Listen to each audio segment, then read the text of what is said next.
ఈరోజు మా నాయకుడు కేటీఆర్ గారు వెంబడి మేమందరం సందర్శించడం జరిగింది.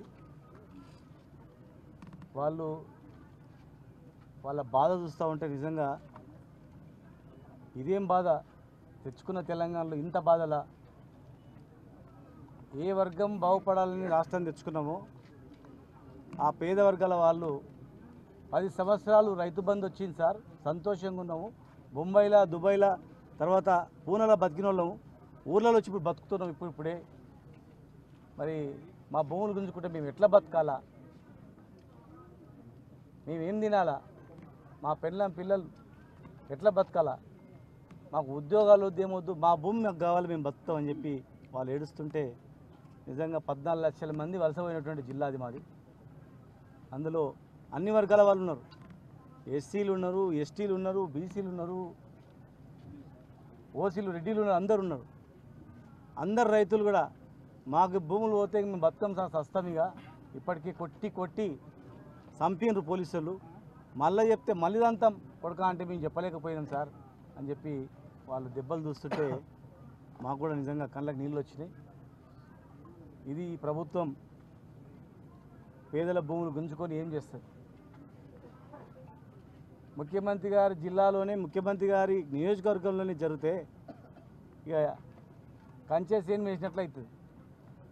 ఇప్పటికైనా ఆలోచన చేయాలి. వెంటనే బేషరతుగా కేసులన్నీ మాఫ్ చేయాలి, విడుదల చేయాలి. జిల్లాలో ఎవరు గట్టిగా మాట్లాడితే వాళ్ళు జైలు పెడతా ఉన్నారు. ఇండ్లు గుడిసెలు, అందులో ఇండ్లు కాళ్ళు కూలగొట్టిండ్రు. గట్టిగా మాట్లాడితే వాళ్ళని జైలు పెట్టిండ్రు. ఈరోజు మా భూములు మాకు కావాలంటే వీళ్ళని జైలు పెట్టిండ్రు. ఎంతమందిని జైల్లో పెడతారు? ఎంతమందిని నిర్బంధిస్తారు? ఈ గడ్డ అనేది ప్రాణాలకు తెగించే గడ్డ. ఇది కేసీఆర్ గారి నాయకత్వంలో ఆనాడు తెలంగాణ తెచ్చుకున్నాం, కన్నా కష్టాలు పడ్డాం. మరి మాకన్నా ఎక్కువ బ్రహ్మాండంగా చేస్తామంటే ప్రజలు మోసపోయి కాంగ్రెస్ పార్టీకి అధికారం ఇచ్చింది. మరి ఇచ్చిన హామీలు నెరవేర్చడంలో ధ్యాస పెట్టాలా కానీ ప్రశ్నించిన వాడిని జైల్లో పెడతాం, ఎవరు ప్రశ్నిస్తే వాళ్ళని మాట్లాడితే జైల్లో పెడతాం, కేసులు పెడతాం, కేటీఆర్ గారిని జైల్లో పెడతాం, సత్యవతి రాథోడ్ గారిని జైల్లో పెడతాం, సవిత గారిని జైల్లో పెడతాం, మమ్మల్ని జైల్లో పెడతామంటే వీళ్ళని వదిలిపెట్టండి, మమ్మల్ని అందరినీ జైల్లో పెట్టండి.